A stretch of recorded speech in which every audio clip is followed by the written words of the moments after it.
Chips খেতে তো আমরা ছোট থেকে বড় সকলেই পছন্দ করি। আর বাড়িতেই যদি একদম দোকানের মতো মুচমুচে আলুর চিপস বানিয়ে নেওয়া যায় তাহলে কেমন হয়।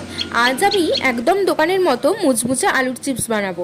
এখন বাজারে যে নতুন আলু পাওয়া যায় সেই আলু দিয়েই আলুর চিপস বানাবো। 4টে মাঝারি সাইজের আলু ভালো করে ধুয়ে পরিষ্কার করে নিয়েছি। এবার একটা স্লাইসারের সাহায্যে একদম পাতলা পাতলা করে স্লাইস করে নেব। এবার একটা বাটিতে জল নিয়ে স্লাইস করা আলুগুলো ভালো করে ধুয়ে নেব।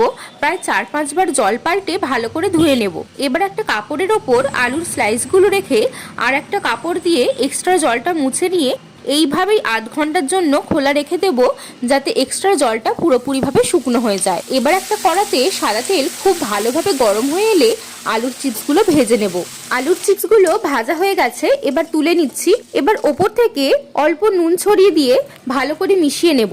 তাহলেই তৈরি হয়ে যাবে একদম দোকানের মতো আলুর চিপস। মুচমুচে এই আলুর চিপস বানানোর রেসিপি কেমন লাগলো কমেন্ট করে অবশ্যই জানিও।